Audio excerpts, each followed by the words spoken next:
ये सुनने में आपको अजीब लगेगा, लेकिन मैं चाहता हूँ कि आप कल्पना करें ये गेंद आपकी प्रार्थनाओं को जाहिर कर रहा है।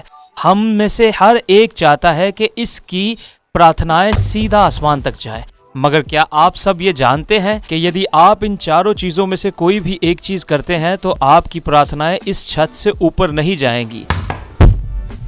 मैं वास्तव में ये बताना चाहता हूँ कि कई बार प्रार्थना करना सिर्फ समय को बर्बाद करना हो सकता है। मैं आपको 4 कारण बताने जा रहा हूं जहां प्रार्थना बिल्कुल बेकार हो जाती है। नंबर 1, जब हम अपने आसपास के लोगों को अनदेखा करते हैं। यदि जो किसी गरीब की पुकार पर कान बंद करता है तो जब वो पुकारे तो इसकी पुकार भी नहीं सुनेगा। अफवाह यह है कि प्रचार करने वाला राजकुमार चार्ल्स स्पर्जियन अपने बागीचे के पीछे मुर्गियां रखा करता था और लोगों को बहुत अजीब बात लगी कि एक मेहमान राजकुमार इतने प्रचार के बावजूद अंडे बेचता है। लेकिन स्पर्जियन ने जो लोग देखने आए थे इनसे कहा कि कोई मेरे अंडे खरीदना चाहता है तो इसकी पूरी कीमत चुकानी होगी, क्योंकि मैं इसे मुफ्त नहीं दूंगा। मिस्टर एंड मिसेस स्पर्जियन के बारे में लोग तरह तरह के प्रचार करने लगे। ये पैसे के भूखे हैं, वो बहुत लालची हैं, वो बहुत कंजूस हैं। मगर जब तक मिसेस स्पर्जियन की मृत्यु हुई इस राज से पर्दा उठ गया। मिस्टर और मिसेस स्पर्जियन अंडों को बेचने से मिलने वाले पैसे का इस्तेमाल 2 बूढ़ी बेवाओं की माली मदद के लिए कर रहे थे जो करीब ही रहती थी। चार्ल्स स्पर्जियन के प्रचार के मुताबिक हमारे दरवाजे पर भी बहुत से गरीब लोग हो सकते हैं। आप और मैं बहुत से देशों में गरीब लोगों को जानते होंगे और शायद ईश्वर हम में से हर एक को आज सोचने पर मजबूर कर रहा है कि क्या यहाँ कोई गरीब लोग हैं, क्या कोई गरीब देश है, क्या कोई गरीब इंसान आज मदद के लिए पुकार रहा है। एक बार मेरे एक हिंदुस्तानी दोस्त ने मुझे पैसे के बारे में एक ज़रूरी बात बताई। उन्होंने कहा कि यदि आप अपनी चाबी खुली रखें तो ईश्वर आपकी हथेली में पैसे डाल भी सकता है और वो इसमें पैसे निकाल कर दूसरों को भी दे सकता है। यदि आपकी हथेली बंद है तो ठीक है, हाँ, पैसे कहीं नहीं जा रहे। इस प्रकार ना ईश्वर लोगों को देने के लिए बाहर निकल सकता है और ना ही देने के लिए रख सकता है। तो इसके लिए हमें भी अपना दिल खोलना पड़ेगा। दूसरी वजह यह है कि हमारी प्रार्थनाएं बहुत दूर तक नहीं पहुंच सकती। वो ये है कि जब हम शक करते हैं, बस विश्वास के साथ मांगा जाए, थोड़ा सा भी शक नहीं होना चाहिए, क्योंकि जिसको संदेह होता है वो सागर की लहर के समान है जो हवा से उठती है और थरथराती है। ऐसे मनुष्य को ये नहीं सोचना चाहिए कि प्रभु से कुछ भी मिलेगा। ऐसे मनुष्य का मन दुविधा से भरा है। अब यदि मैं आपको ये बताऊंगा तो मुझे इससे मत जांचिएगा। मेरा एक अजीब शौक ये है कि मुझे बिल्कुल ठंडे पानी में तैरना पसंद है। मुझे याद है एक साल मैं अतरी आयरिश पर ग्रे सेल के साथ तैर रहा था। जब मैं तैर रहा था तो मैंने एक ऐसी चीज देखी जिसने मुझे चौंका दिया, जिसने मुझे इतना डरा दिया कि मैं इतनी तेजी से तैरकर तट तक जा पहुंचा। नहीं, ये शार्क तो नहीं थी, लेकिन क्या आप जानते हैं कि ये क्या था? ये पानी के ऊपर भूरे रंग का गंदा सीवरेज था और जो कि मेरी तरफ आ रहा था, और हमने इसे पहले भी देखा है। ऐसा है ना? हमने प्लास्टिक देखा है, हमने कचरा देखा है, हमने उस समंदर की चोटी पर झाग देखी है और इसको पानी के ऊपर हिलता जुलता देखते हैं और इसे इधर उधर उछलता है। और यही बाइबल कहती है कि 2 दिला आदमी ऐसा है कि इन्हें कभी आराम नहीं मिलता। मैं हैरान हूं कि यदि मैं आपसे ये सवाल पूछूं कि आप बेचैन हैं तो आप क्या कहेंगे? ईश्वर, मैं प्रार्थना करता हूं कि तू इस मिनिस्ट्री को आशीर्वाद दे। अपने राज में आत्माओं को जीतने में विनती करता हूं।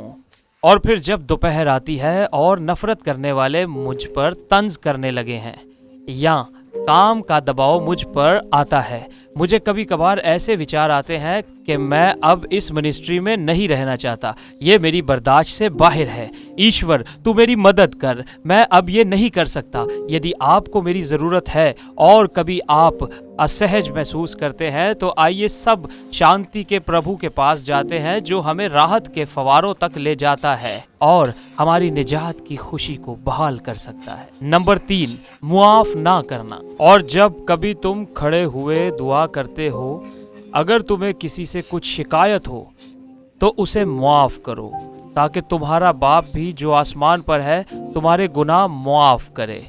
और अगर तुम मुआफ़ ना करोगे और तुम्हारा बाप जो आसमान पर है तुम्हारे गुनाह भी मुआफ़ ना करेगा। हम इंसान बहुत पाखंडी हैं, क्या हम नहीं? ईश्वर ने हमारे लिए जो कुछ किया है, हमारे लिए सारा प्यार उसने किया है। उसके लिए हम पर असाधारण प्यार बरसाया जिसकी हम कल्पना भी नहीं कर सकते। हमें हमारे पापों से क्षमा किया गया क्योंकि यीशु ने हमारे पापों के लिए क्रूस पर अपना लहू बहाया, जिसके माध्यम से हमें आनंद जीवन मिला। परमेश्वर ने उसकी स्तुति करने के लिए हमारे दिल और जुबानों पर एक नया गीत डाला।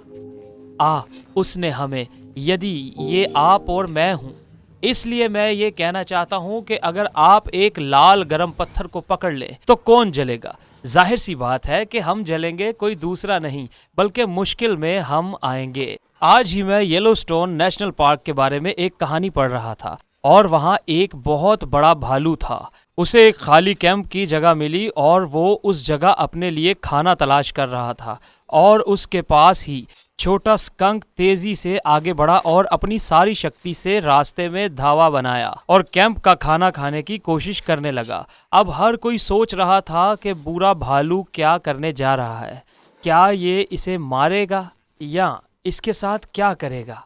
नहीं, इस बुरे भालू ने स्कंक के साथ भोजन क्यों बांटा? क्योंकि वो जानता था कि स्कंक के साथ लड़ाई शुरू करना उसे बहुत ज़्यादा महंगा पड़ेगा।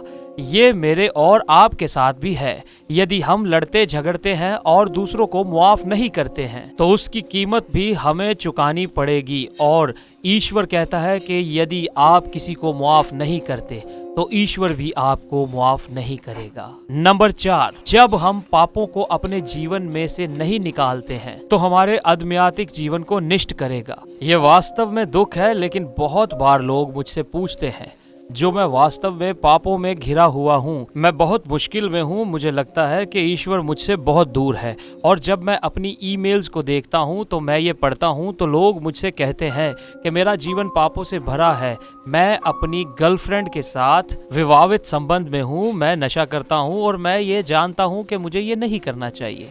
मैं अपने इम्तिहान में नकल कर रहा था।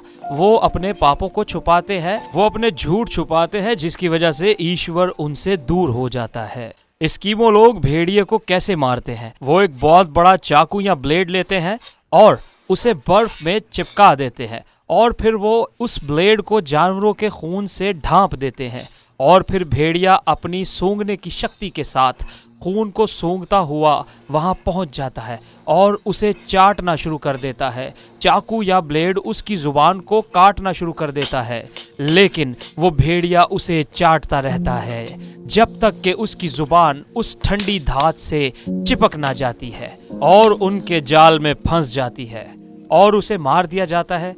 और जैसा कि आप जानते हैं, जबकि हम प्रार्थना के विषय पर हैं, मैं हर दिन उन लोगों के लिए प्रार्थना करता हूं जो इस चैनल को सब्सक्राइब करते हैं, जो बार बार पापों के साथ संघर्ष करते हैं।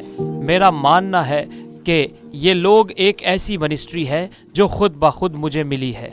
ये ऐसी चीज़ नहीं जिसकी मैं तलाश कर रहा था, लेकिन ये ज़रूर वो है जो ईश्वर ने मुझे प्रदान की है और मैं उसे एक विशेष अधिकार के तौर पर देखता हूँ। अब से मैं एक नई प्रार्थना करूंगा कि हम में से हर एक ये देखे कि पाप कितना बुरा है। पाप उस प्रकार हमसे हर वो चीज़ छीन लेता है जो आप और मैं इस मकाम पर पहुंच जाते हैं जहां हम सब पाप को छोड़ देते हैं और ये समझते हैं कि ईश्वर एक है। ईश्वर आपके दिल का एक टुकड़ा बांटने के काबिल नहीं है। वो 75% या 80% शेयर करने पर राजी नहीं है। वो आपको 100% चाहता है। वो चाहता है कि आप इसको पूरे तौर पर स्वीकार करें और वो उसका ज़रूरतमंद है क्योंकि उसने अपने बेटे यीशु मसीह को सलीब पर हमारे पापों की खातिर जान दे दी। एक आखिरी बात वीडियो को ख़त्म करने से पहले बताना चाहता हूँ। मैं गुज़िश्ता मौसम गर्मा में छुट्टियों पर स्कॉटलैंड गया था, जहां मैंने स्कॉटलैंड की चोटी पर गया और मैंने देखा ईश्वर की तमाम हैरत अंगेज तख्लीकात की एक फुटेज को बनाया। ये वाकई एक शानदार और कीमती वक्त था और यदि आप इस मुख्तसर वीडियो को सुनना चाहते हैं तो इस वीडियो पर क्लिक करें और यदि आपने अभी तक सब्सक्राइब नहीं किया तो यहाँ सब्सक्राइब करें। शुक्रिया।